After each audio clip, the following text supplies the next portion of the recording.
Hola, ¿qué tal? ¿Cómo están? Buenas tardes, bienvenidos a Cristología. Ya hemos recorrido un buen camino y hoy día, esta clase y la otra, entramos a la Cristología desde el punto de vista contemporáneo, cómo desde el siglo XVIII adelante se ha mirado la Cristología desde diferentes perspectivas y diferentes puntos de vista de académicos y teólogos.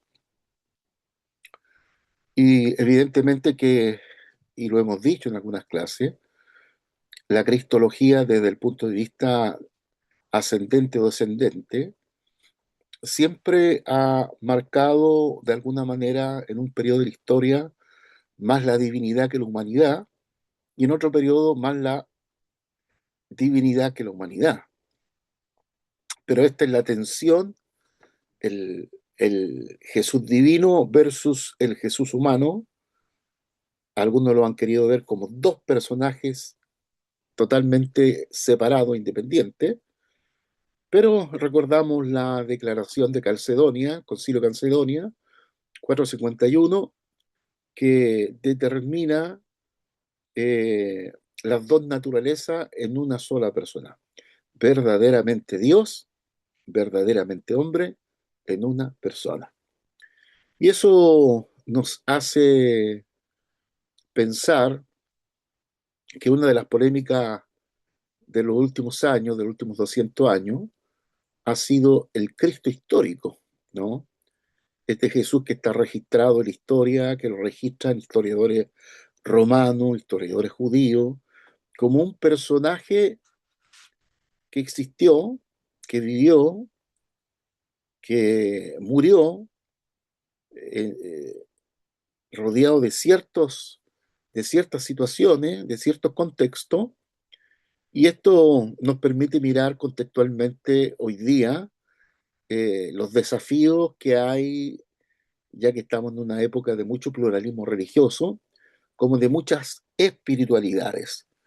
Y esto nos permite tener una mirada más contextual del tiempo de hoy acerca de Jesús. Hay una canción por ahí de alguien que dice, he recorrido. Y la verdad, las cosas que hemos recorrido durante estas clases, estos 3 meses prácticamente de estudio, de mirando desde el Antiguo Testamento que revela a Jesús. Miramos pasajes emblemáticos, dos emblemáticos para acordarnos, de Isaías 53 y el Salmo 22, que hablan en forma pero casi literal de Jesús, dónde nació, cuándo nació, cómo murió, dónde fue enterrado, etcétera, etcétera. Y bueno, luego los pasajes emblemáticos del Nuevo Testamento que también vimos, donde las voces eh, proféticas del Antiguo Testamento se cumplen en la persona y obra de Jesucristo. O sea, lo que Jesús dijo e hizo es el cumplimiento profético de las voces proféticas, tanto del Antiguo Testamento, voces proféticas mayores como menores, que anunciaron con una exactitud extraordinaria sobre la vida, muerte y resurrección del Señor Jesús. Bueno, vimos las controversias también en la iglesia primitiva, no solamente en el siglo I, siglo II, III, IV, hasta el siglo V. Vimos los concilios ecuménicos, 5 de ellos, donde justamente la cristología fue un punto importante, y también las dos clases anteriores, una articulación de lo que ha sido la persona y obra de Cristo desde la teología clásica o desde la teología sistemática. Y hoy día y próximo martes vamos a concentrarnos en el mundo contemporáneo, ¿no?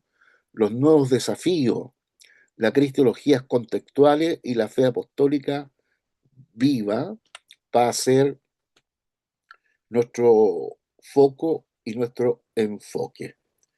Bueno, hay 4 grandes preguntas que siempre son importantes tenerlas presentes.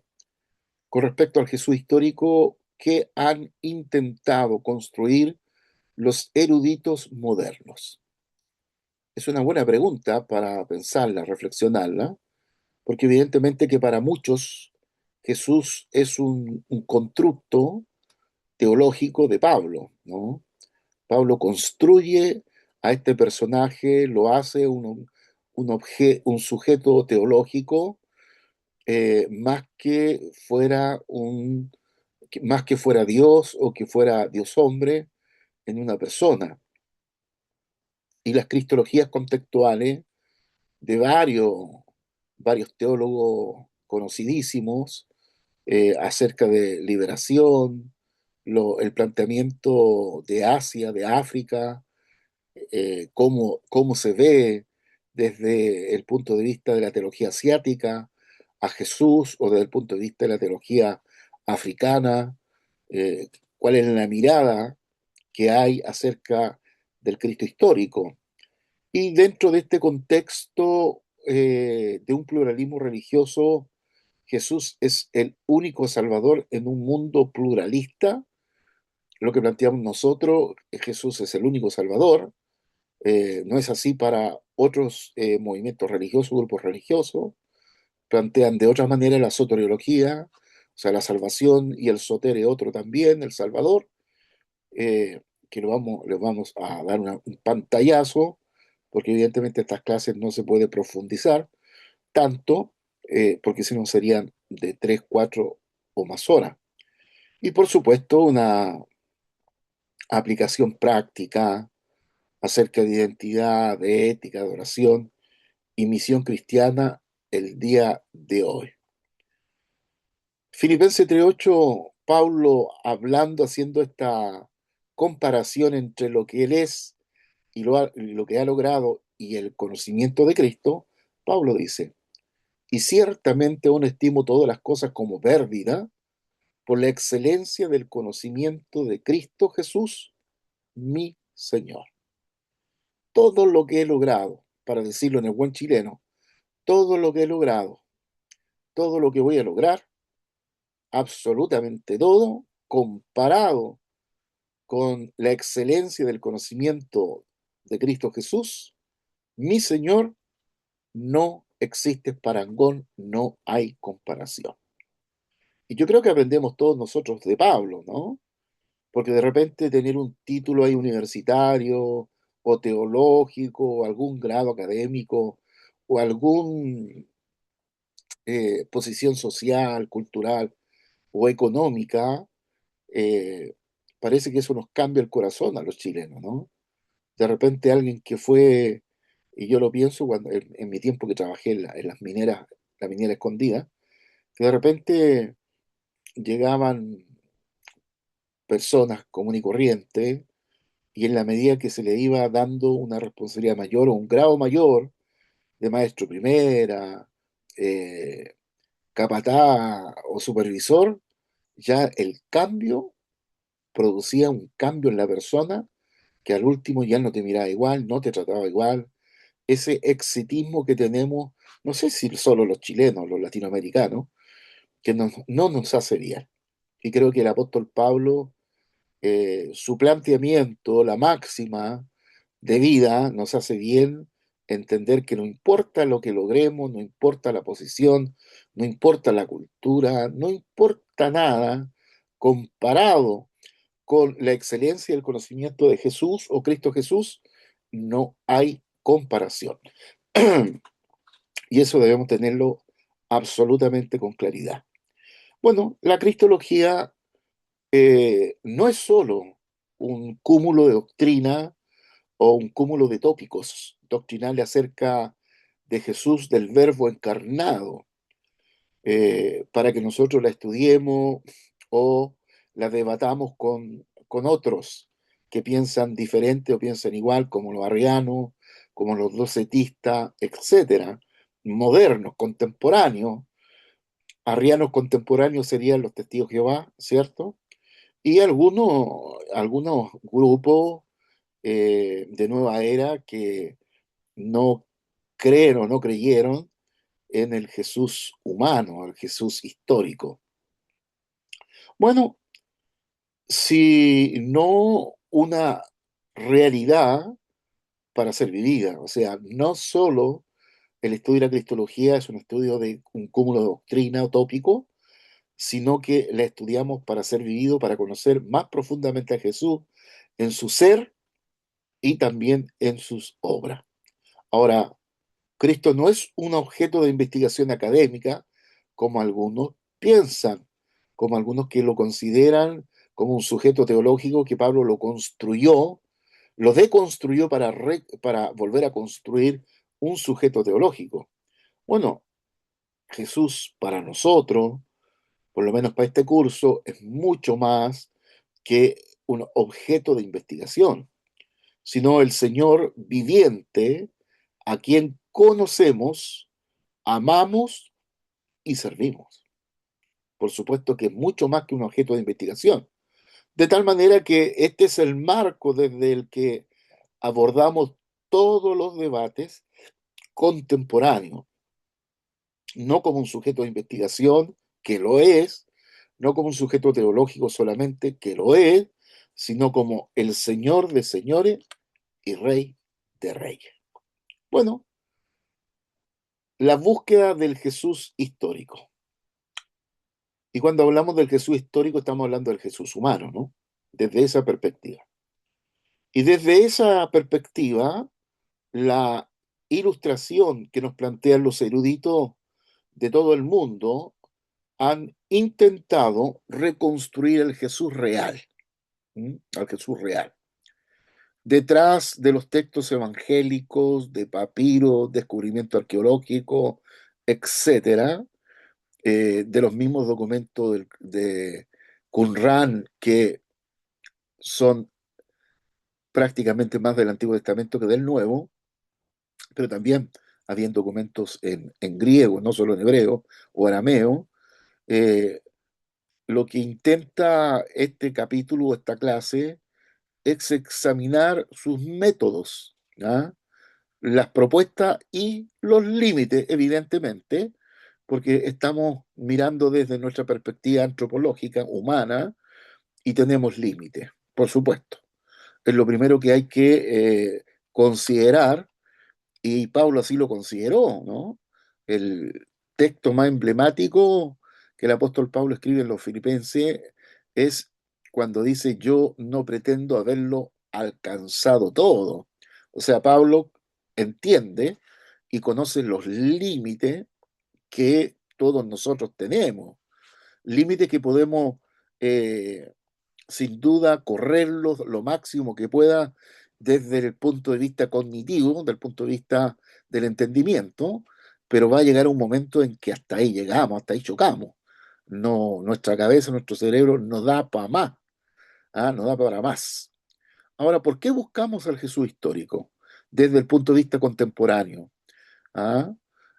Y evidentemente que la búsqueda del Jesús histórico pretende distinguir entre el Jesús histórico y el hombre que vivió en el siglo I y es el Cristo de la fe.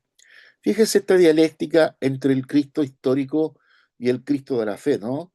Hay un librito por ahí de Vidal, sobre Vidal y otro, me parece, que habla del Jesús ordinario o del Jesús marginal, porque bien el profeta dijo que Jesús era un individuo común y corriente, eh, y bajo ese punto de vista se produce esa tensión entre el Jesús de la historia y el Jesús de la fe. Y yo no estaría tan de acuerdo en hacer esa separación, ¿no? Porque el Jesús de la historia, el personaje histórico de Jesús, es el mismo personaje que obró los milagros, aunque pareciera que para algunos autores es diferente. No es así para mí. Es el mismo Jesús que caminó por las calles polvorientas de Jerusalén, de Judea, de Samaria, etcétera, etcétera. Por lo tanto, es el Cristo proclamado por la iglesia. ¿Ah? Esta distinción se apoya por lo menos en cuatro presupuestos ilustrados. El presupuesto del racionalismo, hablando de la razón humana, es la autoridad final por encima de la revelación divina, o sea, el Cristo histórico que se puede reconstruir con la historia de los historiadores de la época, tanto judíos como romanos, como griegos, que hablaron de este Jesús histórico, que se busca racionalizarlo, ponerlo en un marco racional para ser entendido, ¿ah? Para tratar de entender al lobo encarnado, cosa que es bastante difícil. Luego está el presupuesto naturalismo o naturalista, que nos habla de los milagros son imposibles o altamente improbables, descartables a priori.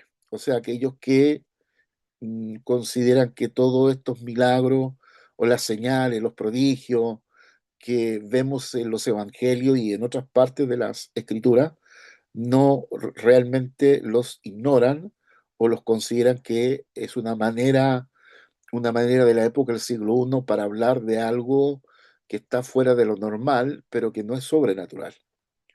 Y luego tenemos el escepticismo, que son los documentos religiosos antiguos que deben ser tratados con profunda sospecha, ¿no? El escepticismo, y aquí tenemos, no se olviden ustedes que no eran cuatro evangelios, eran más de 70 evangelios, están los evangelios no, del misticismo, del gnosticismo, está el evangelio de Felipe, el evangelio de Tomás, el evangelio de Judas, etcétera, etcétera. Y de todos esos tantos, 70 y tantos evangelios, bueno, se escogieron cuatro. Hay todo un protocolo para saber que estos cuatro son canónicos y los otros no son canónicos, aunque sí tienen importancia histórica e importancia didáctica, ¿ya? Mucha importancia didáctica que pueden, no siendo inspirado, pero que contienen elementos que podría ser acerca eh, de la vida humana, de cómo Jesús vivió la vida, cómo fue como niño, hay un evangelio que habla de eso, de la niñez de Jesús, etcétera. Y está el presupuesto histórico al que le vamos a poner ojo nosotros aquí, donde hay que separar lo que realmente sucedió de las interpretaciones teológicas posteriormente. Evidentemente que a nosotros nos interesa qué es lo que dicen los evangelios y el testimonio apostólico, cómo lo vio Pablo, porque Pablo no conoció a Jesús ni estuvo con él, sino que hace su teología acerca de Jesús y del evangelio. No así el caso de Pedro, no así el caso de Juan, no así el caso de otros que conocieron al Señor Jesús de primera mano. O sea, son aquella epístola que diríamos cuando construimos una tesis sobre las fuentes primarias, ¿no?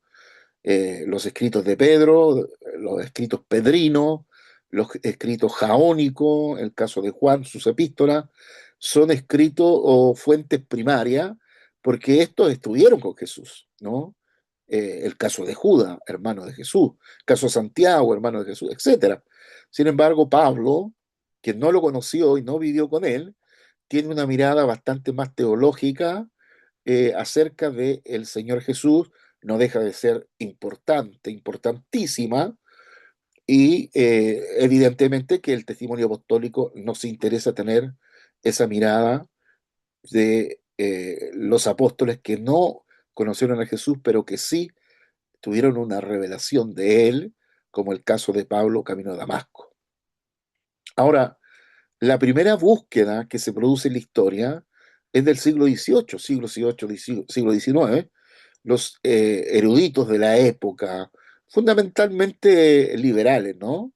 Que intentaron escribir la vida de Jesús, que lo presentaron como maestro moral o reformador religioso, despojado de todo elemento sobrenatural. Y aquí hablamos del racionalismo, ¿no? Eh, Tratando de sacar todo lo sobrenatural, los milagros, todos esos elementos que, si nosotros los sacamos, dejan a un Jesús totalmente desnudo, porque estaríamos negando toda la obra de Jesús. ¿Ah? Estaríamos reconociendo evidentemente su enseñanza, ¿sí? Pero estaríamos dejando toda la obra de Jesús de lado y evidentemente que eso no lo vamos a hacer. Pero fíjese, Rey Marús, un escritor de la época de 1694 a 1768, fíjese, siglo XVI, XVII, Jesús como revolucionario político, fracasado, y los discípulos habrían inventado la resurrección desde esa perspectiva. ¿Ah? Que en el mismo siglo I, después que Jesús resucita, recuérdense ustedes, los soldados son presionados a no decir que resucitó, aunque ellos vieron toda la escena, la corrida de la piedra, de la roca, a los ángeles que estaban ahí, fueron amenazados para que no contaran y le echaran la culpa a los discípulos que habían ido de noche y habían robado el cuerpo de Jesús y luego lo habían proclamado que había resucitado. Están las teorías, ¿no? No sé si han leído las teorías, pero hay una teoría que dice que Jesús no murió, se desmayó. ¿Ah? Se desmayó y que después que lo sacaron de la cruz, lo llevaron a la tumba, despertó. ¿Ya? Teorías, y no dejan de ser teorías, nunca han sido comprobadas de ningún punto de vista. Pero esa mirada liberal que hasta el día de hoy existe en algunas escuelas teológicas, que siguen mirando a Jesús como alguien que está como un revolucionario, como un político, como un filósofo, como alguien de una estatura moral y ética grande, alta, y que nadie se ha comparado con él. Ahora, fíjese Strauss, que es otro autor, que habla de la vida de Jesús, los milagros son mitos, narrativa simbólica, no eventos históricos. Esta era la mirada liberal que había en la época. Hablamos siglo VI, siglo XVI, siglo XVII, y cuando hablamos del siglo XVI estamos hablando del siglo de la Reforma, luego siglo XVIII, por ahí, luego acercándonos al XIX, Renan plantea que Jesús, como idealista moral carismático, niega su deidad y los milagros como estilo literario popular. Y luego Harnack, ya siglo XIX, 1930, la esencia del cristianismo, paternidad de Dios y hermandad del hombre, los dogmas cristológicos, adiciones helenísticas, o sea, agregados desde el punto de vista griego. Bueno, todo esto evidentemente perspectiva, presupuestos de un movimiento liberal del siglo XVI, el siglo casi mediado del XIX, hablando del Jesús histórico y tratando de disasociarlo de todo el entorno de milagro, o sea, todo el entorno sobrenatural. Por lo tanto, el veredicto de Albert Schweitzer, que nos dice los eruditos liberales habían creado un Jesús a su propia imagen, proyectando sus valores modernos sobre el Jesús del siglo I. Y eso lo que produce es la búsqueda del Jesús histórico, 1906, donde Schweitzer demostró que cada erudito había encontrado en Jesús exactamente lo que buscaba, su propia propuesta. Jesús como profeta apocalíptico del fin inminente resultó igualmente incómoda para el liberalismo.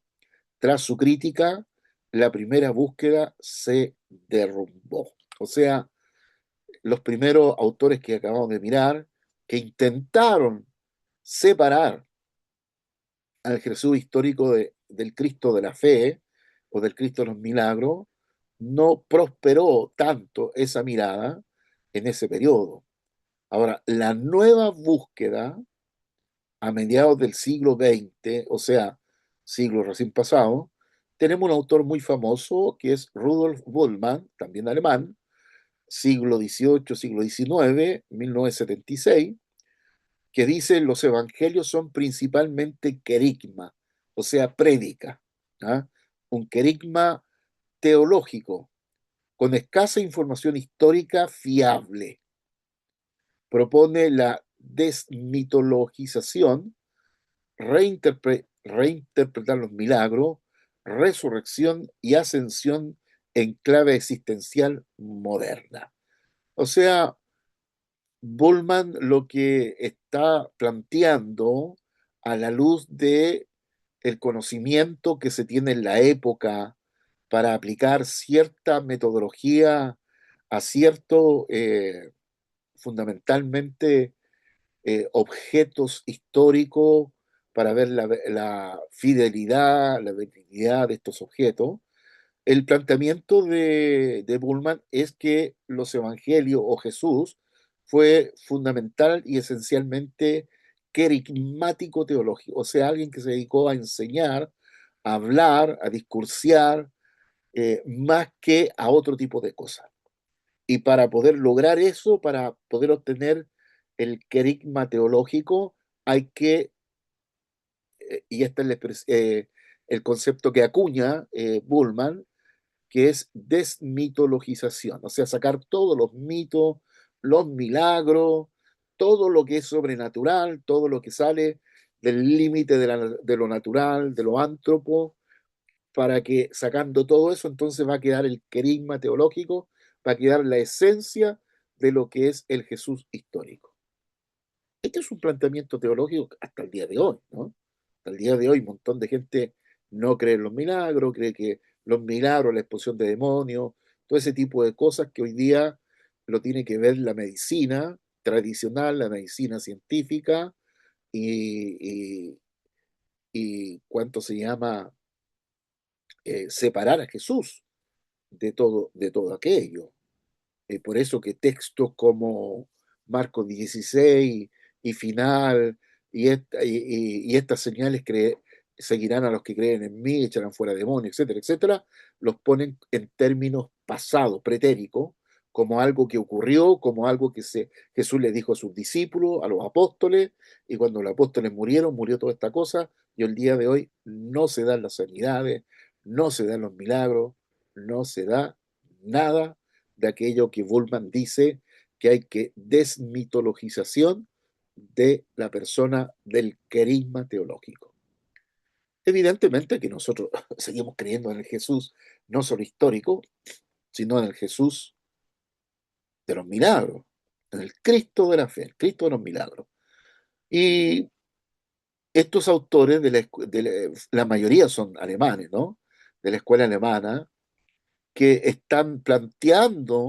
nos están planteando esta mirada racionalista de querer dejar a Jesús desvestido de todo lo sobrenatural, que evidentemente si así fuera, Jesús sería un filósofo, un moralista, un personaje ético, moral, de alto ejemplo moral y ético, y no un Dios hombre.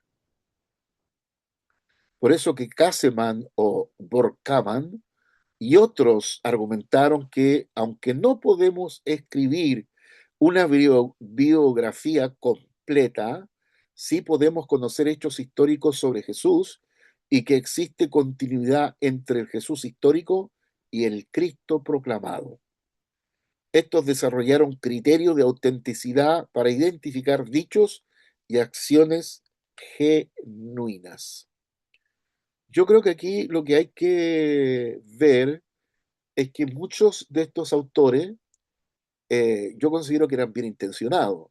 Lo que ellos estaban tratando de buscar es sacar todo el envoltorio que se le había pegado al Jesús histórico a través de un montón de escritos que hablaban de eso sobrenatural que en Jesús estaba de hechos sobrenaturales que de Jesús estaban desde el momento de la concepción hasta cuando fue creciendo, y por eso que hay un evangelio por ahí que habla niñez de Jesús, de su desarrollo como niño, que cuando chico tomaba greda, hacía palomita, hacía ave, las soplaba y estas volaban.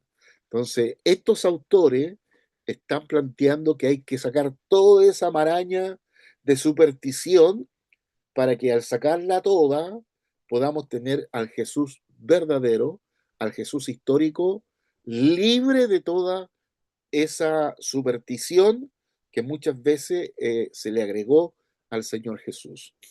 Evidentemente que eso queremos a un Jesús histórico planteado por el libro C, por los libros de los evangelios, por el Nuevo Testamento en general, y queremos que toda la superstición salga, pero que no los milagros sean mirados como superstición, sino como parte de la obra eh, del Hijo del Hombre, del Cristo que muere en la cruz, que vino para ejecutar, para realizar, ¿cierto? No solamente como un querigma teológico, como un mensaje de moralidad y ética a la gente que lo era, sino que aquel mensaje iba acompañado también con manifestaciones sobrenaturales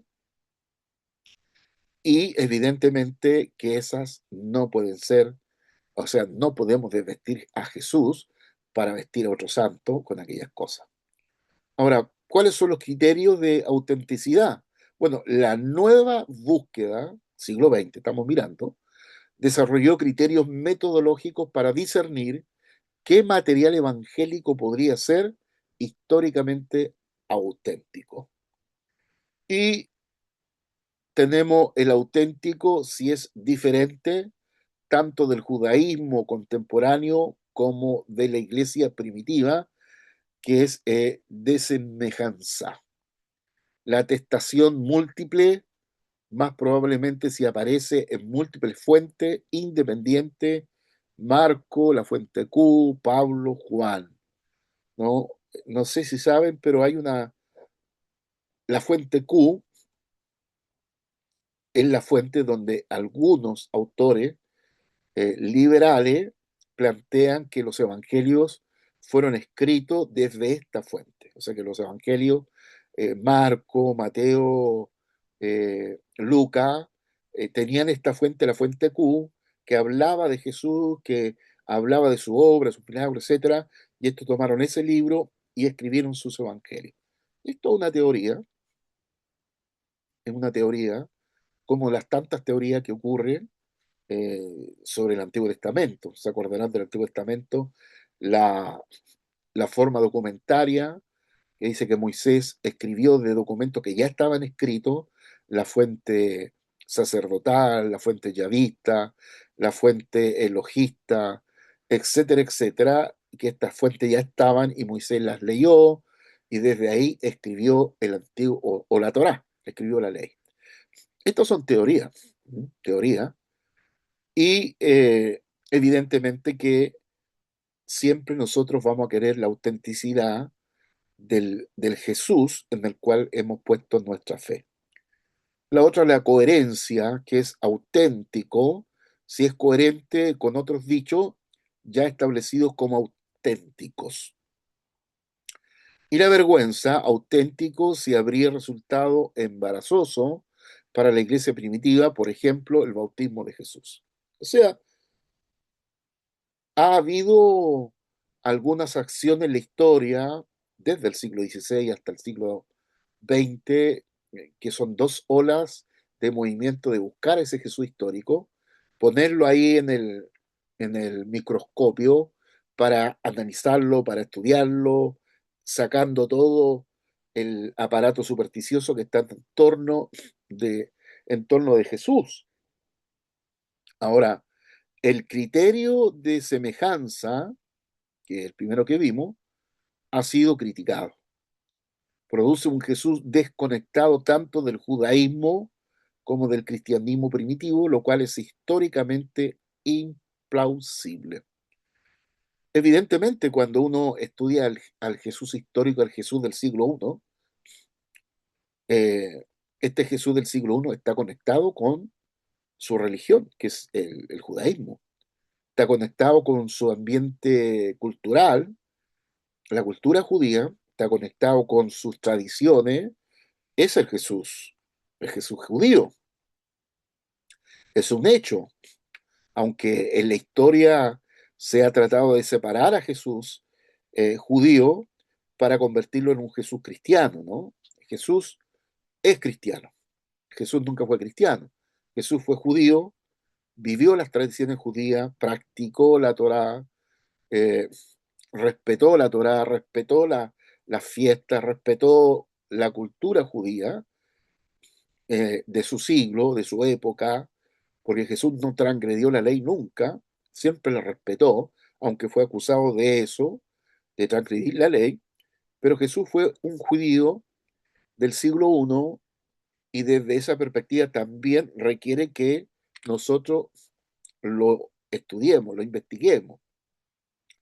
Ahora fíjese la tercera búsqueda, la tercera ola, desde los años 80. O sea, estamos hablando de unos par de años, de 20, 30 años atrás, 1980, la investigación sobre el Jesús ha experimentado un giro significativo.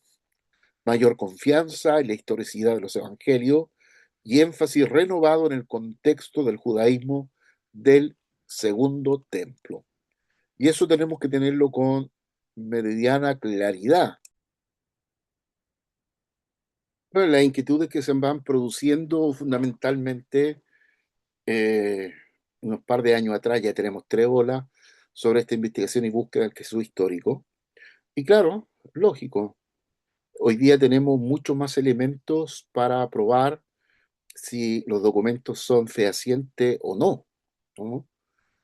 Especialmente en la arqueología, donde se han producido un montón de descubrimientos arqueológicos, la ciencia bíblica que trabaja esta área de la arqueología y la geografía bíblica para ir ubicando al Jesús histórico en un contexto del siglo I, lo que hemos llamado fundamentalmente que el siglo I estamos experimentando y viendo el contexto del judaísmo del segundo templo, ¿no? Y hablamos de judaísmos plural, más que de judaísmo singular, porque si hay pluralismo de opinión, de interpretación y de mirada, es el judaísmo, ¿no? No hay una sola mirada, hay muchas miradas. En la época de Jesús habían dos escuelas, la escuela liberal y la escuela conservadora de Gilel y la escuela de Shammai, ¿no? Que era una era conservadora y otra era liberal. Y los rabinos se movían en estos dos tipos de escuela de la época. Por lo tanto, cuando uno puede contextualizar a Jesús en la época del siglo I con una mirada eh, fundamentalmente del segundo templo. No nos olvidemos que el último libro del Antiguo Testamento es Malaquía. Malaquía, yo diría que es la gran queja de Dios acerca del sacerdocio. Había un sacerdocio muy corrupto en el tiempo de Malaquía. Dios se queja mucho y el liderazgo religioso cuestiona a Dios, ¿no? Recuerdes, ahí están las preguntas sobre en qué me habéis robado. Y el pueblo dice, ¿en qué te robamos? ¿Cuándo te hemos robado? Entonces, siempre el pueblo y el sacerdocio, el liderazgo de la época, está contradiciendo, repreguntándole a Dios como que Dios está equivocado de todas las afirmaciones que hace. Vale la pena leer Malaquía, volver a leer Malaquía. Y fíjese que luego de Malaquía, el profeta de la última voz del Antiguo Testamento, Malaquía, pasan 400 años, esa hojita entre Malaquía y Mateo, 400 años. Y cuando Jesús llega al siglo I, se da cuenta que el sacerdocio corrupto de 400 años atrás continúa 400 años después. No se olviden que hacían toda la ritualidad, los sacrificios, todo, y no tenían el arca. El arca se había perdido. Hacían una pantomima de hacer creer que el arca estaba en el templo, que lo tenían guardado, cuando el arca se había perdido totalmente. Por lo tanto, esta corrupción de 400 años se había mantenido, y Jesús viene en un contexto de una corrupción sacerdotal tan tremenda, que son estos los que gestionan todo para que Jesús sea eliminado por el Imperio Romano, porque ellos era un pueblo subyugado al Imperio Romano, no tenían la autoridad de matar a nadie, pero sí podían juzgarlo con sus leyes, cosa ocurrió con Jesús, un juicio totalmente injusto, un juicio a una hora que no correspondía, etcétera, etcétera, etcétera. Fíjense ustedes los retratos, ¿no? El primer retrato de Jesús en la primera ola del siglo XVI al siglo XVII era tratar de buscar a un Jesús eh, despolvado de todo tipo eh, de milagro y cosas sobrenaturales. El concepto de Bullman que fue desmitologizar, sacar todos los mitos que se le habían pegado a Jesús a través de los escritos de la época, eh, especialmente los escritos que no tenían mucha consistencia histórica y eran posterior al siglo I, eran del siglo II, siglo III, inclusive mucho antes, mucho después. Así que la búsqueda del profeta escatológico, este autor E.P. Sander, Jesús y el judaísmo, 1985, un libro interesante de mirar. Hay otro librito que tengo por aquí sobre el judaísmo de Jesús. Jesús, un judío, no estoy seguro que es de Mario Javier Saban, un autor contemporáneo, el judaísmo de Jesús, o Jesús el judío, que vale la pena tener una concepción de la época del siglo I. Y la otra mirada, la mirada del Mesías de Israel, ¿no? Y aquí tenemos otro autor, N.T. Wright, que es escritor de La Nueva Perspectiva del Apóstol Pablo, que ha causado un revuelo en el mundo de la teología, de las escuelas teológicas, y aquí lo plantea como Jesús creyó que en su propia persona Dios regresaba a Sion para redimir a su pueblo. Defiende con rigor la historicidad de la resurrección. Eso lo hace Ray. Estos dos autores vale la pena para aquellos que se interesan eh, buscar el Jesús y el judaísmo de Sander, que debe estar en PDF en línea, en Google, y también la nueva perspectiva de Pablo de Ray. Vale la pena volver pellizcar aquellos libritos. Bueno, algunas características de la tercera búsqueda. Mayor confianza en los evangelios. No existe dicotomía absoluta entre historia y teología. Los evangelios son ambas cosas a la vez. Los evangelios son teología, sí, pero no como la teología que nosotros construimos el día de hoy. Porque en el caso de Marco, que es el evangelio base del cual escribe también Mateo y Lucas, toman a Marco como pareciera que es el primer evangelio escrito, y sobre la base de Marcos escribe Mateo y Lucas, ¿no? Así que hoy día, con todos los descubrimientos y elementos que se tiene, para cerciorarse de que los evangelios que tenemos son evangelios canónicos, son evangelios reales, de la diferencia de los tantos otros evangelios que les comenté, más de 70. Bueno, ahí tenemos la mayor confianza en los evangelios, el énfasis en el contexto judío. Jesús debe entenderse dentro del judaísmo del segundo templo, sus palabras y gestos cobran sentido en ese marco. Yo no sé por qué hoy día hay tanto revuelo acerca del judaísmo de Jesús, como que pareciera que la gente se olvidó que Jesús era judío o que Jesús nació de una mujer judía, lo que lo hacía judío porque la mamá judía daba la patria potestad, ¿no? Si uno nacía de un papá judío y de una mamá griega, no era judío. Pero si nacía una mujer judía y de un papá no judío o de un papá judío, entonces era judío en sí. Y Jesús fue judío de papá y de mamá, o por lo menos de mamá, ¿no? Porque el papá no participó. Ahora, la diversidad de trato de Sander, de Crozan, de Bohr, de Ray, ofrecen imágenes variadas que reflejan la riqueza del debate académico contemporáneo. O sea, cada uno de estos autores tiene una mirada de Jesús, una mirada histórica. ¿Cómo es mirado Jesús en un contexto del siglo I y en una mirada del judaísmo del segundo templo que cambia significativamente con el judaísmo del primer templo de Salomón, segundo templo evidentemente de Ageo? Entonces, se va construyendo eh, una teología de muchos teólogos que es así, es teología de reflexión humana, no así la teología misma de la Biblia que está inspirada, ¿no? Por Dios. Y lo otro que la teología de los evangelios de Marcos, Lucas y Juan, perdón, Mateo, Marcos y Lucas, Juan es aparte, porque esa sí es la teología de Juan, no contienen teología en el sentido de que los autores pusieron su criterio, pusieron la mirada que ellos tuvieron de Jesús, sino que los evangelios sinópticos copiaron y escribieron lo que simplemente ellos vieron o como Lucas investigaron.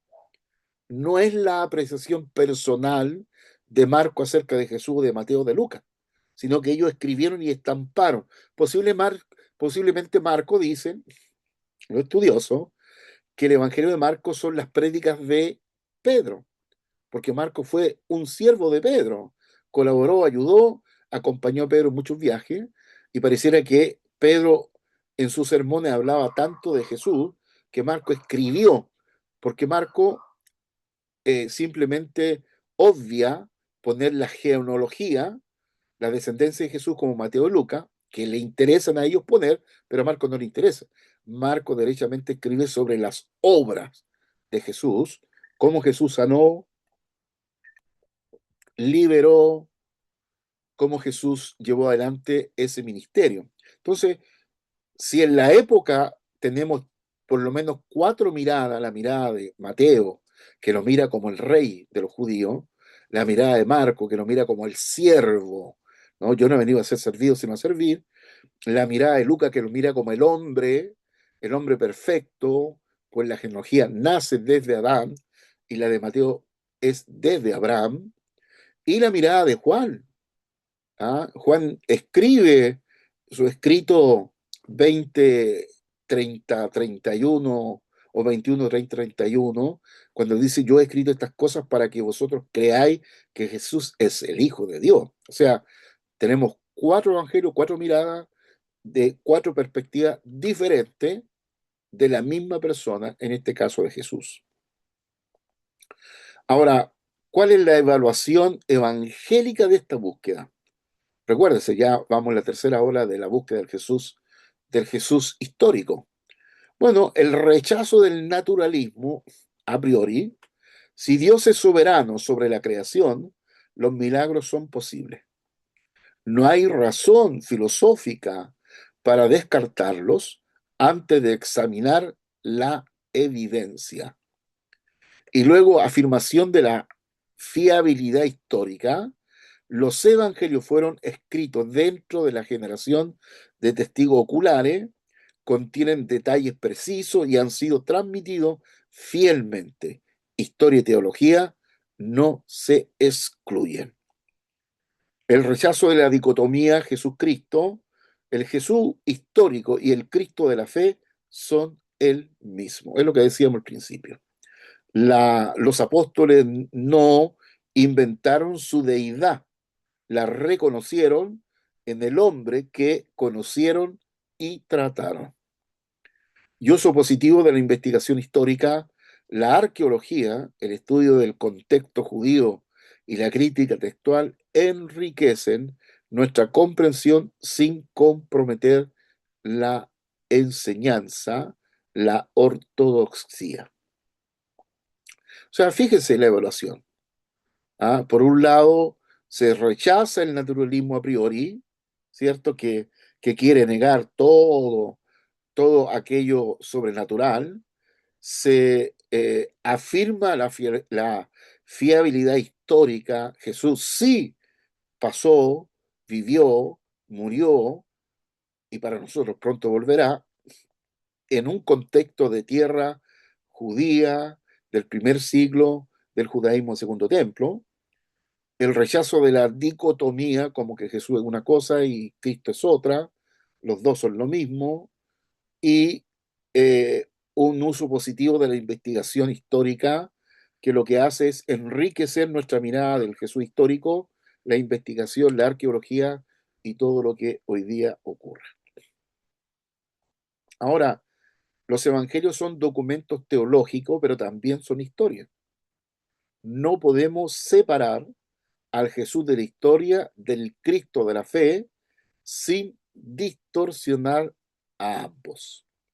Se recuerda en la declaración de Calcedonia, el 451 después de Cristo, que si uno enfatizaba una parte, o sea, enfatizaba la divinidad en detrimento de la humanidad y viceversa, lo que teníamos a la larga, no teníamos nada. ¿Ah? Teníamos que tener un equilibrio y por eso sale la declaración de Calcedonia, 100% Dios, 100% hombre en una sola persona. Entonces, la investigación histórica responsable confirma en lugar de destruir la fiabilidad del retrato neotestamentario de Jesús. O sea, lo que está haciendo la investigación histórica es reafirmar, volver a confirmar que esa mirada histórica que se tiene de los evangelios es fiable. O sea, toda la investigación, la documentación, la arqueología, la geografía y todo la ciencia afine están dándole fiabilidad, ¿ah? Fiabilidad o fidelidad al retrato que el Nuevo Testamento nos presenta acerca del Jesús histórico. El Cristo contextual o la cristología contextual, fundamentalmente en el sur global y en contexto del pluralismo, pobreza y opresión, teólogos de América Latina, Asia y África han articulado cristologías que buscan hacer que Cristo sea relevante para sus realidades específicas. Bueno, esto tiene evidentemente un peligro. Usted no sé si han leído o leer hace bien, a Gustavo Gutiérrez. ¿Quién es Gustavo Gutiérrez? Es el teólogo de la liberación, es el que planteó la teología de liberación y nos presenta a un Jesús revolucionario, a un Jesús que toma las carabinas, a un Jesús que va y revienta a la opresión colonial eh, del momento y la época, y por eso que esta mirada en América Latina que ha vivido de crisis en crisis política, de inestabilidad política, lo que vemos ahora mismo, estamos viendo en Bolivia, en Perú y en otros países latinoamericanos, que nunca hay una estabilidad permanente que dure años, que dure siglos, milenios. Cada cierto tiempo vemos estas inestabilidades políticas. Y bajo este prisma tenemos la mirada cristológica desde la perspectiva latinoamericana. Y desde esta perspectiva tenemos la teología de la liberación, que pone a un Jesús con eh, una carabina cruzada y con bala para defendernos del colonialismo eh, que ciertas estructuras de poder fáctica oprimen al pueblo. Entonces, esa teología pegó tan fuerte en Centroamérica al punto que los curas dejaron las parroquias, se unieron a los grupos revolucionarios de la época con carabina y salían a matar a aquellos que representaban el oficialismo o representaban la ley de un país. Esto provocó revuelta, guerrilla, que en Centroamérica duraba un año, en Salvador, Guatemala, Honduras, etcétera, y también aquí en el Cono Sur. Entonces, los asiáticos tienen una mirada de Jesús, ¿no? Los africanos también los africanos, yo estuve en Sudáfrica y la mayor parte de las pinturas de Jesús son de color negro. Entonces, África ve a Jesús de color negro, los asiáticos lo ven desde la perspectiva más chino que, orient- que judío, y los latinoamericanos lo vemos, bueno, como latinoamericanos, ¿no? Los gringos, los europeos, lo pintan rubio, ojos azules, grande, musculoso, etcétera, etcétera, porque eso tiene que ver con los movimientos de la época, de cómo Jesús era percibido en cierta época. ¿Cómo lo percibimos hoy día, en el siglo XXI? ¿Cómo es percibido Jesús en este siglo? Y quizás seamos nosotros los que volvamos a construir otra ola de la mirada cristológica del Jesús del siglo de hoy. ¿Qué pasó, Peto? ¿Qué pasó, mi niño? ¿Qué pasó, mi niño? Soy yo, Peto. Aquí estoy conversando con mi mascota.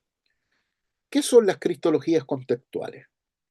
Bueno, son intentos de articular la doctrina de Cristo de manera que sean relevantes y significativa para contextos culturales, sociales, políticos específicos. Parten del reconocimiento de que la teología se hace siempre desde algún lugar. La contextualización legítima comunica la verdad inmutable del Evangelio de manera culturalmente apropiada, sin alterar su contenido esencial. Por eso hablamos de contextualización, de un Jesús del siglo I, lo traemos al siglo XXI, han pasado, imagínense, 20 siglos, y cómo contextualizamos a ese Jesús del siglo I que usaba bata, que usaba chala, etcétera, etcétera, al siglo XXI, donde ya andamos y visitamos los planetas, andamos en cohetes. ¿Cómo lo contextualizamos a la época de hoy sin perder los rasgos más importantes del Jesús judío del siglo I? Hay todo un trabajo de contextualización que hacen los teólogos para tener la mirada hoy día, en nuestro contexto, en el contexto que estamos viviendo todos nosotros, los chilenos, con esta situación que vivimos, cómo miramos a Jesús. Y esto puede provocar, evidentemente, una distorsión al mirar a Jesús, mirándolo hacia atrás 20 siglos, una distorsión del Evangelio. Y esto pasa ocurre cuando el contexto determina el contenido. O sea, el Evangelio es alterado para ajustarse a presupuestos culturales o ideológicos. Y evidentemente, ¿no han visto ustedes la foto del Jesús gay que lleva adelante los movimientos gay, los movimientos homosexuales? Tienen su propio Jesús, ¿ah? Un Jesús sin límite, sin un marco moral, sin un marco ético. El Jesús que les conviene. Ellos han construido un Jesús de una mirada contemporánea, cristológica, han construido a su propio Jesús que eh, echa su mirada hacia el lado sin ver todo lo malo y el pecado que se comete. Entonces, es un Jesús tolerante al pecado y tolerante a las prácticas del pecado. Claro, cada uno construye al Jesús que le conviene y que puede manejar, controlar. Entonces, la línea entre contextualización y distorsión es el criterio central para evaluar todas las cristologías contextuales. Y ahí hay que tener cuidado, evidentemente, porque un Jesús sin cruz no es el Jesús Salvador, ¿no? Un Jesús que no hace milagro es un filósofo. Entonces, el contextualizar al Jesús del siglo I al siglo XXI, uno podría errar de ciertas cosas, ciertas maneras, dejándolas de lado para que este Jesús sea un poquito más aceptado y no tan radical como de alguna manera es planteado. Entonces, la cristología de la liberación surgió en los años 60-70 como respuesta a la pobreza masiva, la injusticia social y la opresión política en América Latina. La tesis central de la Cristología de la Liberación: la Iglesia debe tener una opción preferencial por los pobres.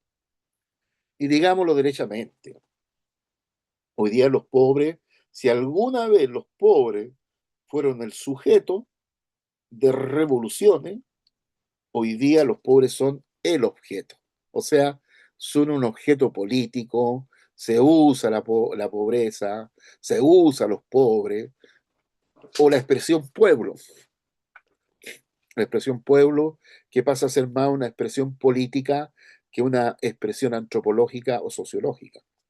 Entonces, hoy día las cristologías de liberación están mirando desde el punto de vista latinoamericano eh, a un Jesús liberador de la opresión del colonialismo europeo, americano, y por eso que las acciones que haga Europa o que haga Estados Unidos en otras naciones están mal mirados, ¿ah? Porque se considera todavía como colonización, cosa que no se mira tan mal a Estados Unidos y Europa como a China, ¿no?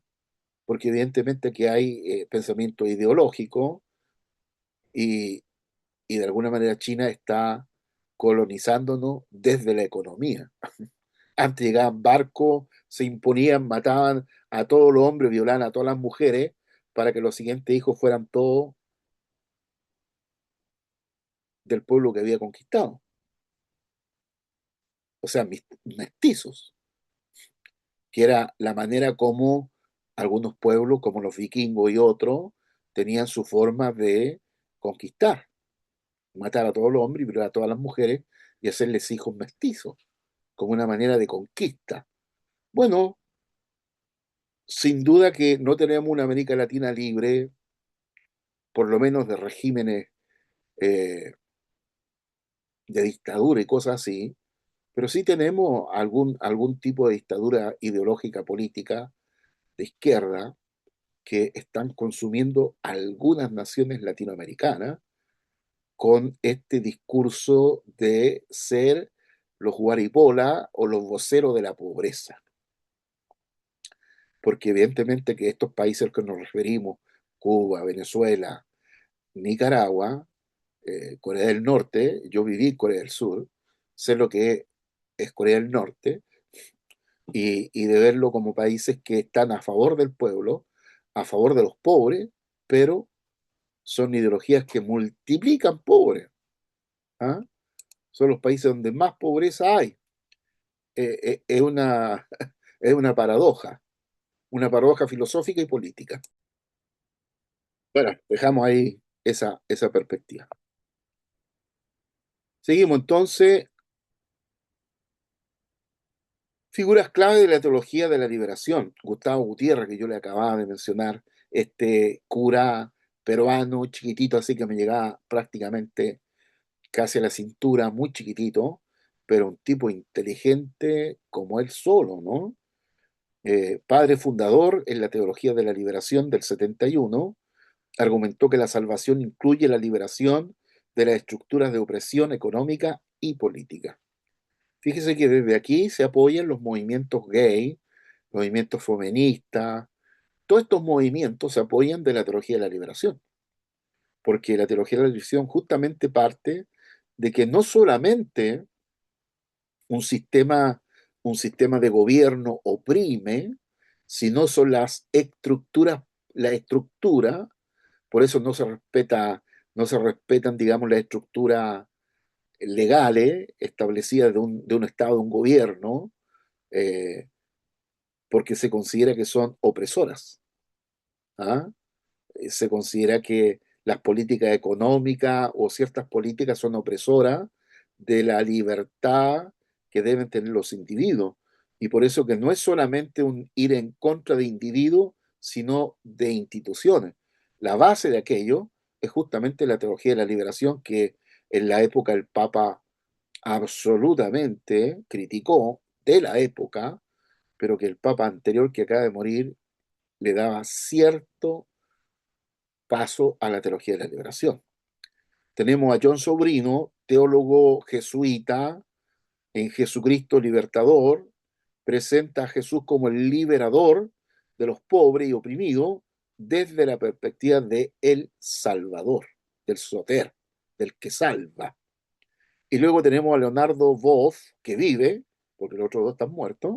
Leonardo Boff, brasileño, enfatiza la dimensión política del ministerio de Jesús y la eclesiología de base como expresión comunitaria del reino de Dios. O sea, un reino de Dios aquí y ahora, no un reino de Dios que viene, sino un reino que hay que establecerlo a la fuerza acá en la tierra. Este énfasis cristológico de la liberación, el Jesús como liberador, el Magnificat de Lucas y el Sermón de Nazaret son textos centrales. Jesús anuncia buenas nuevas a los pobres y libertad a los cautivos. Evidentemente, Jesús habla de la bienaventuranza a los pobres de espíritu y con respecto a los pobres sociales, dice a los pobres sociales siempre los tendréis, ¿no? De tal manera que es como una profecía de que no hay ningún sistema político, ni de derecha, ni de izquierda, ni de arriba, ni de abajo, que va a terminar la totalidad con la pobreza. La pobreza la tendréis, o los pobres los tendréis siempre. Porque no solo hay pobres de falta material, hay pobres de la cabeza también, ¿no? Lo otro, opción preferencial por los pobres. Jesús nació en pobreza, se identificó con los marginados y proclamó el Evangelio especialmente a quienes la sociedad excluía. Sin duda Jesús tuvo una mirada para predicar a la gente más sencilla, más humilde, ¿no? A la gente pobre de la época, pero no se olviden que también les predicó a los ricos. Visitó casas de ricos y también les anunció el Evangelio, aunque la máxima que Jesús dijo que va a ser bastante difícil que un rico entre al reino de los cielos, difícil dijo, pero no dijo que era imposible. Porque el rico tiene la tendencia a poner su confianza en la riqueza y no en Dios. Y a veces el pobre también tiene su confianza en la pobreza, ¿ah? En el qué me van a dar, qué voy a recibir, más que en el esfuerzo de llevar adelante su propia vida y hacerse responsable de su propia vida. El reino como transformación social, el reino de Dios no es solo espiritual, incluye la transformación de las estructuras sociales y económicas injustas, evidentemente. Y el seguimiento como praxis, conocer a Jesús no es asentir a doctrina, sino seguirlo en la lucha concreta por la justicia, la ortopraxis sobre la ortodoxia, o sea, la práctica por sobre lo que se dice, ¿no? O que lo que se dice con, sea consecuente a lo que se hace, ¿ah? A esto se está refiriendo la ortopraxis, de cómo hacemos, cómo llevamos el evangelio a los pobres, pero a todo el mundo. No se olviden que Pablo dice que ya no hay hombre, no hay mujer, no hay siervo, ni esclavo, ni libre, y podríamos agregarle ni rico, ni pobre, le podríamos agregar un montón de cosas más abajo. O sea, todo el mundo merece que se le predique el Evangelio o que escuche el Evangelio del reino de Dios por lo menos una vez. Y no los evangelios que hemos construido denominacionalmente o teológicamente, sino el evangelio del reino de Dios. Bueno, evaluemos un poquito la crítica, la teología de la liberación. ¿Cuáles son las contribuciones positivas de la teología de la liberación? Recuerda a la iglesia su responsabilidad profética hacia los pobres y oprimidos. Sin duda que sí, sin duda que sí. La mayor parte de las iglesias evangélicas están en estratos sociales medio hacia abajo y la mayoría están en las periferias de las ciudades o en las poblaciones más pobres, están las iglesias evangélicas, y evidentemente que nuestra responsabilidad profética y social no la podemos, eh, no la podemos dejar. Yo creo que hay iglesias que no tienen la capacidad de tener como un comedor para alimentar a gente de la calle, etcétera, etcétera. Es lo que nos pasa a nosotros. Nosotros no tenemos un ministerio de ese tipo, pero sí ofrendamos a un ministerio que sí lo tiene. O sea, nosotros no alimentamos en la iglesia, no tenemos comedor abierto, a excepción del domingo que se les da a los niños que llegan a algún refrigerio, pero como nosotros no llevamos adelante un ministerio de ese tipo, que el nuestro está centrado en otra cosa, pero sí tenemos ministerios amigos que están dedicados a la gente de la calle, a alimentar gente de la calle, a ayudar a sacar gente de la calle y la droga, y nosotros aportamos por eso. Aportamos a esa iglesia, no la criticamos, aportamos económicamente, aportamos con eh, elementos de comida y todo, para que aquellos que tienen ese ministerio lo desarrollen lo mejor posible. Entonces, desde esta perspectiva, la teología de la liberación nos hace recordar nuestra responsabilidad profética y social hacia los oprimidos, hoy día hacia los inmigrantes, ¿no? La gran cantidad de inmigrantes que estamos recibiendo en nuestro país. Ahora, recupera dimensiones del reino de Dios frecuentemente descuidada por la teología occidental. Y críticas fundamentales. El reduccionismo reduce la salvación a la liberación política, descuidando su dimensión espiritual y eterna. El análisis marxista, el uso de categorías de lucha de clases problemáticos desde una perspectiva cristiana. Y la selectividad bíblica enfatiza Lucas 4, 18 y 19, mientras descuida Juan 18, 36, mi reino no es de este mundo. Así que los evangélicos pueden afirmar la preocupación por la justicia social sin aceptar el reduccionismo soteriológico ni las categorías ideológicas marxistas.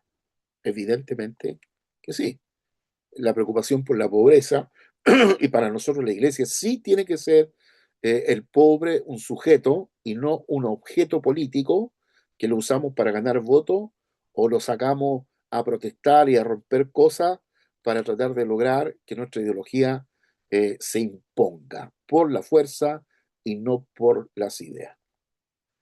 Mire, la cristología desde la perspectiva asiática.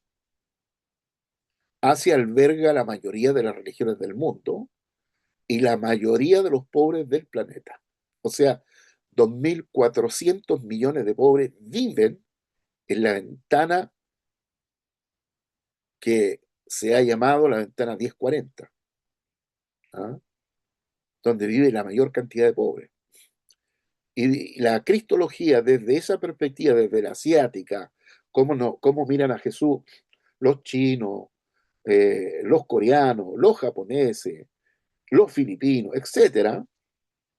Eh, entonces la cristología asiática responden al desafío del pluralismo religioso, el sufrimiento masivo y la diversidad cultural extraordinaria.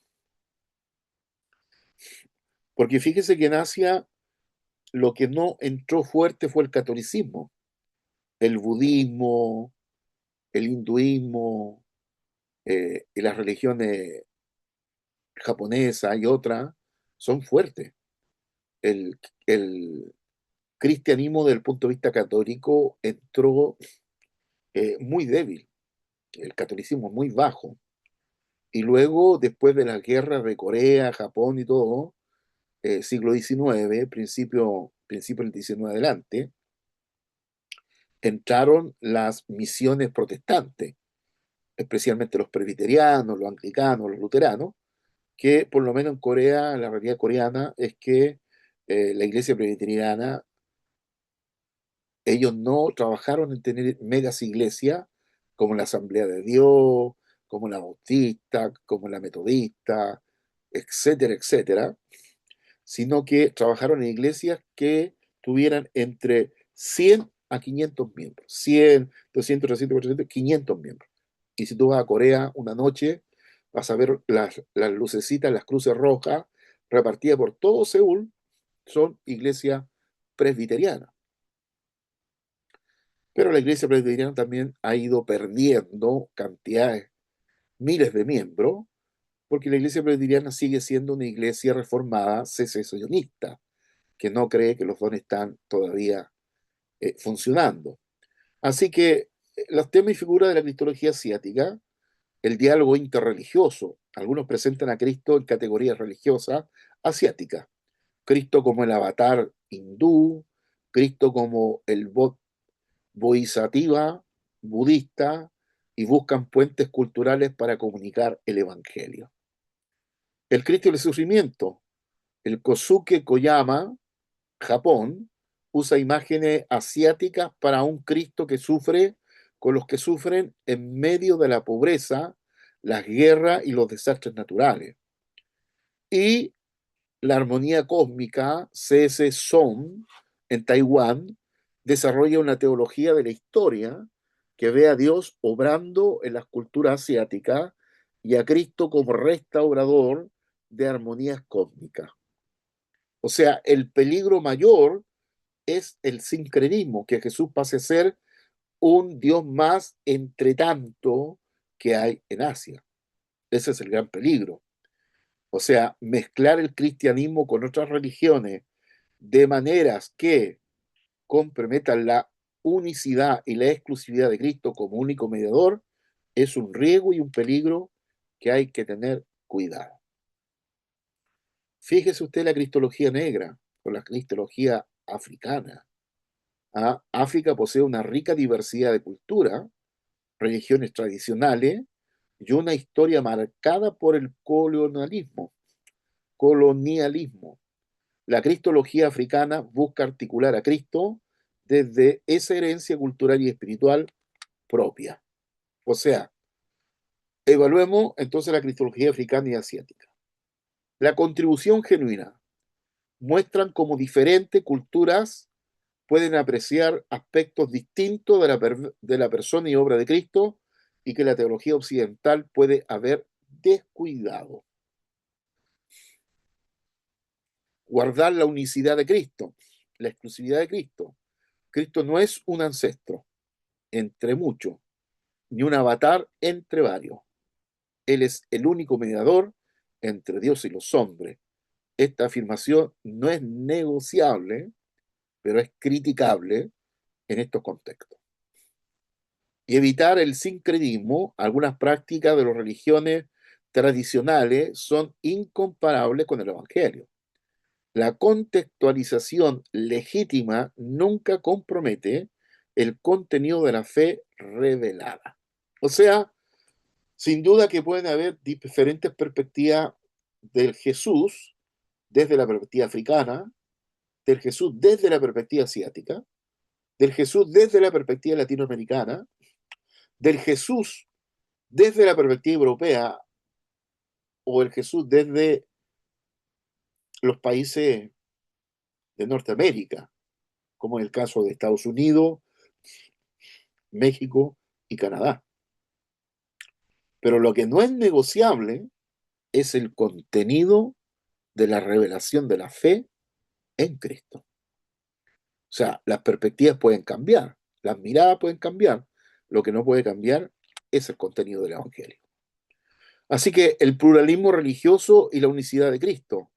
¿Es Jesús el único Salvador en un contexto de pluralidad religiosa, donde cada uno cree en el Dios que le parece bien? Mire el caso de la India, más de 3.000 dioses. Las vacas, los ratones, los perros, los gatos, los animales son dioses. Hay templos de ratas, templos de monos, donde estos animales son sagrados, son dioses. El caso de Asia, no solo de África, de Asia, etcétera. Entonces, desde esta perspectiva, de este pluralismo religioso, ¿Jesús es el único Salvador? La pregunta. Para nosotros sí, el único Salvador, pero eso nos hace ser exclusivos y excluyentes. ¿Qué ocurre con quienes nunca han oído el Evangelio? ¿Pueden salvarse las personas a través de otras religiones? O sea, ¿hay salvación en otros medios religiosos? Estas son las preguntas más urgentes y controvertidas de la teología contemporánea. Bueno, algunos han planteado que hay salvación en todas las religiones y seguramente que debe haber salvación, pero no como lo plantea la Biblia, ¿no? No como lo plantea la Biblia. De hecho, creo que es la Biblia que habla de fe y de pecado. O sea, la Biblia, estamos hablando de la vida judía con el Nuevo Testamento, no así otras religiones. Entonces, ¿cuál es el desafío del pluralismo? La globalización y la convivencia cotidiana entre creyentes de distintas tradiciones hacen inevitable la pregunta: ¿pueden todas estas religiones estar en el correcto o en lo correcto? Los teólogos han propuesto tres propuestas principales. Primero, exclusivismo, fe en Cristo. Segundo, inclusivismo, obras de Cristo. Y tercero, pluralismo, Dios. ¿Cómo llega una persona a convertirse del ateísmo al cristianismo? Bueno, hay ya estudios con respecto al tema, pero generalmente el ateo se vuelve un gnóstico.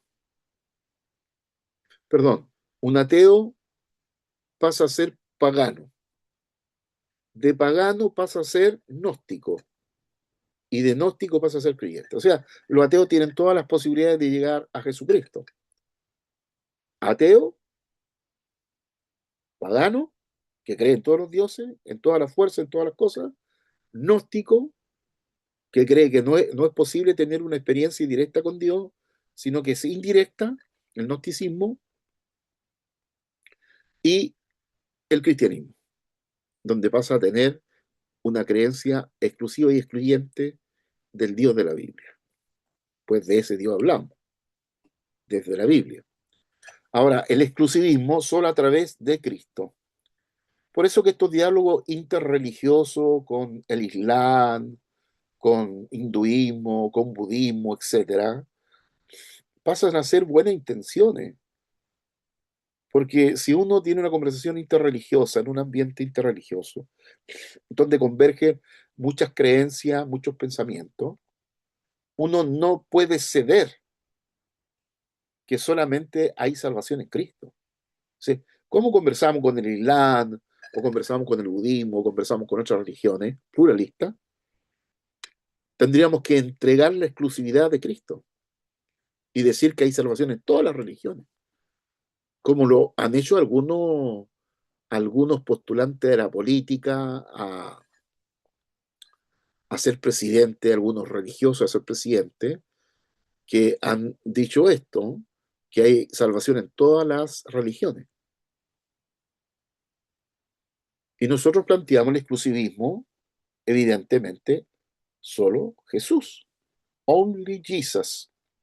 O sea, el exclusivismo, también llamado particularismo, afirma que la salvación es posible únicamente a través de la fe explícita en Jesucristo. Es la posición histórica de la mayoría del protestantismo evangélico y del catolicismo romano tradicional. Y en ninguno hay otra salvación, porque no hay otro nombre bajo el cielo dado a los hombres en que podamos ser salvos. Jesús dijo: ego en mí, jo, jodos. O sea, yo soy el camino. Caí, ja, Alexia, y la verdad. Caí, ja, soe, y la vida. Nadie viene al Padre sino por mí. Porque hay un solo Dios y un solo mediador entre Dios y los hombres, Jesucristo, hombre. O sea, no podemos dejar de ser exclusivos. Solo en Jesús hay salvación. Algunos argumentos: unicidad de Cristo. Cristo es único en su persona, Dios encarnado, y en su obra el único sacrificio perfecto por el pecado. No hay equivalente en ninguna otra religión. La universalidad del pecado. Todos los seres humanos son pecadores bajo la ira de Dios. Las religiones son intentos humanos de ascender a Dios, el Evangelio es Dios descendiendo a la humanidad. Y la necesidad de fe, la salvación es por gracia mediante la fe. Sin fe es en Cristo, no hay salvación. La urgencia misionera es fundamental aquí. Así que los exclusivistas rechazan que su posición sea arrogante. Reclaman la verdad revelada. Es humildad ante Dios, no soberbia ante los hombres. Así que se imaginen en un diálogo religioso, pluralista, sería difícil entregar la exclusividad de Cristo. Ahora, el exclusivismo, Cristo suficiente, pero no exclusivo en el conocimiento. O sea, el exclusivismo afirma que la salvación es posible solo por la obra de Cristo, pero los que, pero los, pero que las personas pueden beneficiarse de ella sin tener fe explícita en él. Representantes notables, incluso C.S. Lewis, el Concilio Vaticano II, Clark Pinnock y John Sander. Voluntad salvífica universal. Dios quiere que todos los hombres sean salvos y no desea que nadie perezca.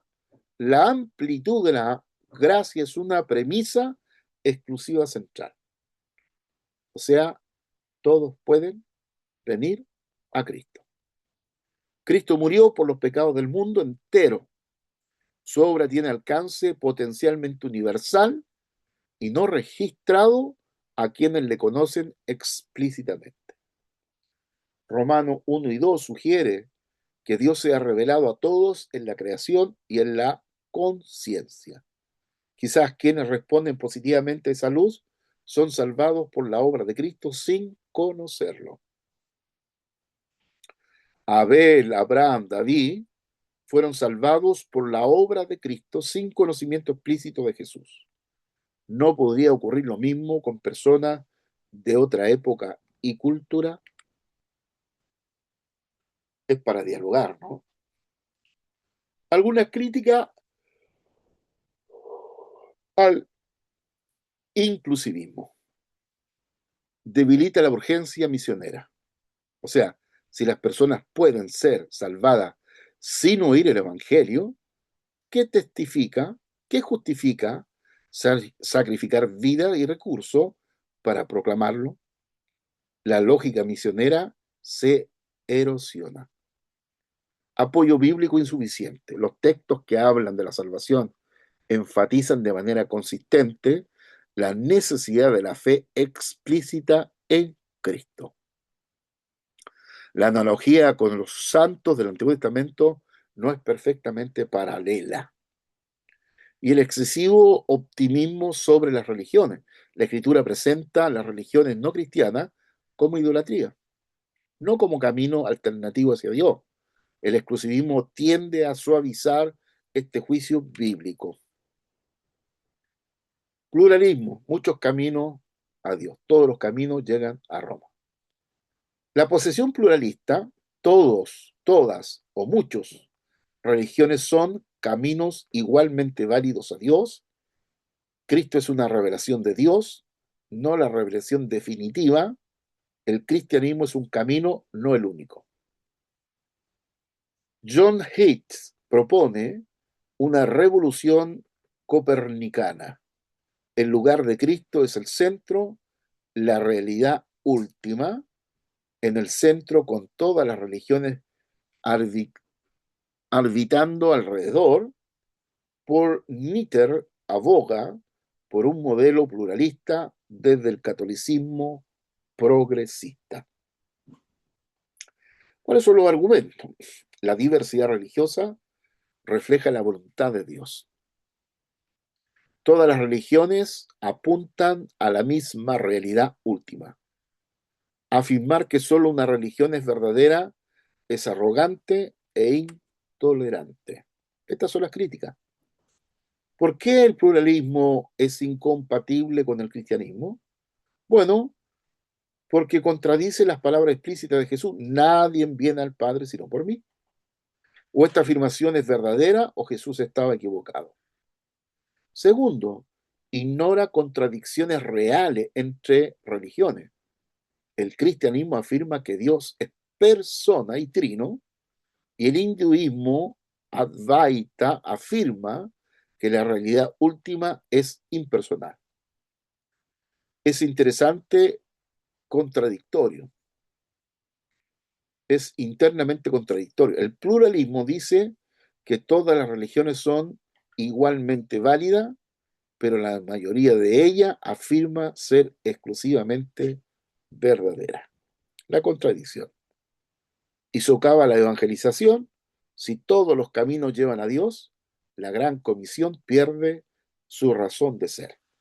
El pluralismo convierte la misión cristiana en un acto de imperialismo cultural innecesario. Bueno, ¿cuál es la posición evangélica? La unicidad insustituible de Cristo. Bien lo dice Lucas, escribiendo el libro de los Hechos 4:12, cuando agrega, abro comillas, y en ningún otro hay salvación, porque no hay otro nombre bajo el cielo dado a los hombres en que podamos ser salvos.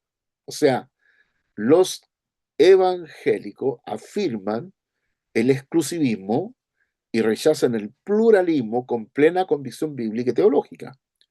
La unicidad de Cristo no es intolerancia, es el fundamento mismo de la esperanza humana y la motivación irreemplazable por la misión mundial.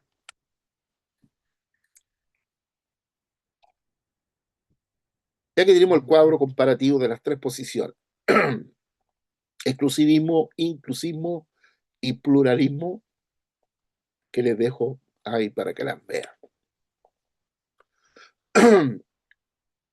Hagamos una pequeña síntesis.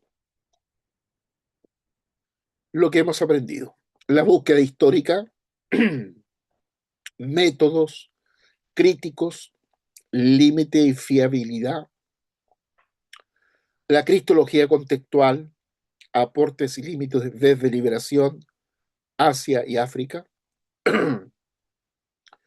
el pluralismo religioso, exclusivismo, inclusivismo y su rechazo. La cristología contemporánea afronta desafíos complejos que existen tanto rigor intelectual como fidelidad apostólica. La iglesia fiel no renuncia a la crítica, pero tampoco renuncia a la confesión. Jesucristo es el mismo ayer, hoy y por los siglos.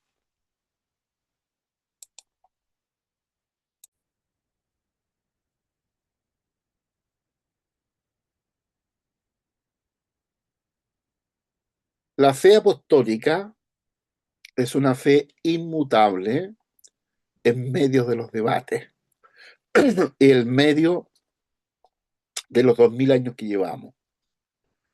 El Hijo eterno del Padre, de la misma naturaleza que el Padre, encarnado en plenitud de los tiempos por nuestra salvación. Nacido de María, tentado en todo como nosotros, pero sin pecado, que experimentó nuestra condición desde adentro. Murió en la cruz por nuestros pecados, según las Escrituras, resucitó al tercer día. Este es el corazón del querigma apostólico. No un camino entre muchos, no un maestro entre varios, el único nombre dado a los hombres bajo el cielo en que podemos ser salvos. Así que la cristología ortodoxa, no una reliquia, sino una verdad viva. O sea, la cristología ortodoxa no es un conjunto de fórmulas polvorientas heredadas de concilios medievales. Es la descripción más precisa y profunda de la identidad del Señor vivo que habita entre su pueblo por su espíritu. En cada generación, la Iglesia ha vuelto a confesar esta fe, no por inercia, sino por convicción renovada ante el Cristo resucitado. Así que la ortodoxia cristológica no cierra el diálogo con el mundo contemporáneo, lo abre desde una base sólida e inalterable, la exclusividad de Cristo. Bueno, tenemos aquí algunas lecturas para los que quieren seguir profundizando sobre el Jesús histórico. Ya miramos sobre Ray, Jesús y la victoria de Dios, Richard Bauman, Jesús y los testigos oculares, y Craig Brownberg sobre la fiabilidad histórica de los evangelios. Y sobre cristología contextual tenemos a Gustavo Gutiérrez, la teología de la liberación, a Kaume Bediaco, cristianismo en África, y a Kosuke Koyama, Walter Buffalo y teología. Y sobre pluralismo y unicidad, a Harold Nathan, a Alistair McGrath y a Dea Carson, para seguir profundizando.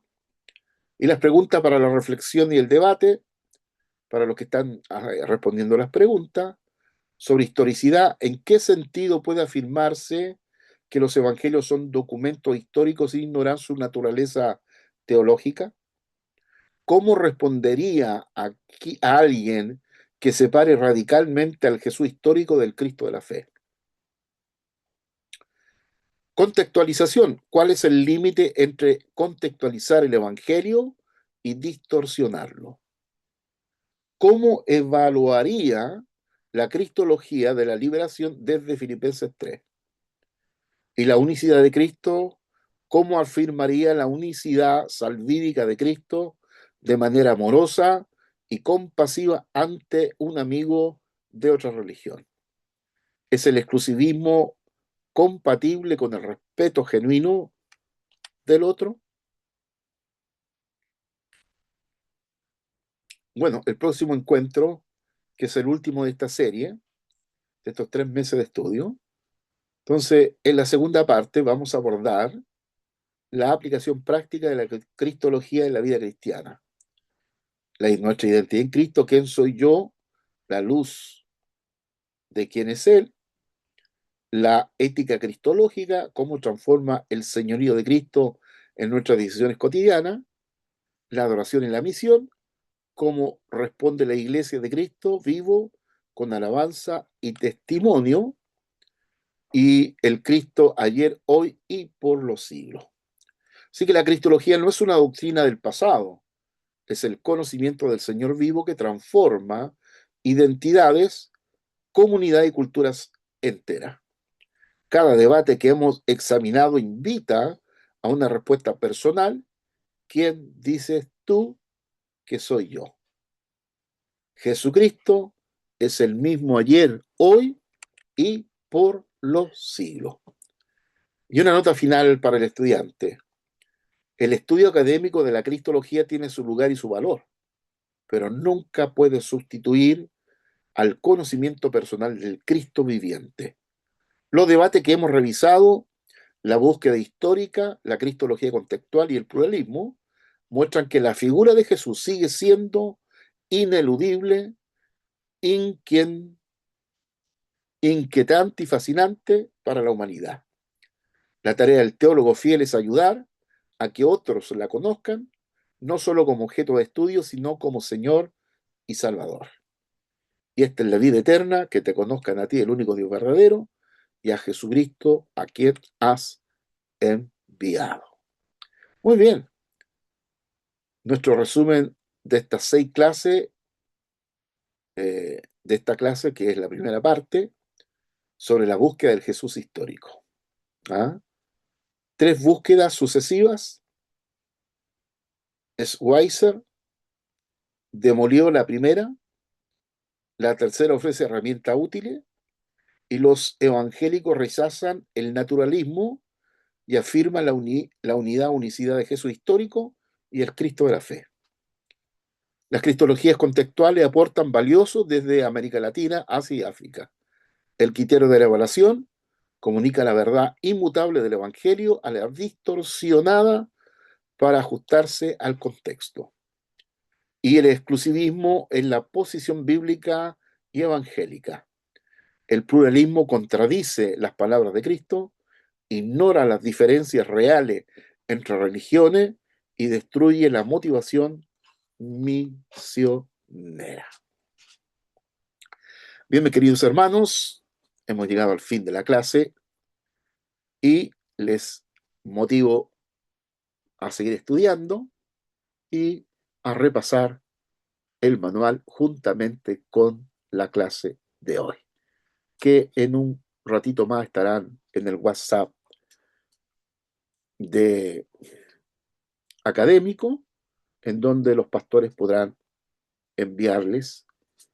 Si no están en el WhatsApp académico, está el pastor y el pastor les va a enviar el video a todos ustedes para seguir profundizando y mirando al Cristo de la historia. Dios les bendiga y nos volvemos a ver el próximo martes para ya concluir estos 3 meses de estudio y luego informaremos del siguiente que viene extraordinario. Dios les bendiga a todos y buenas noches.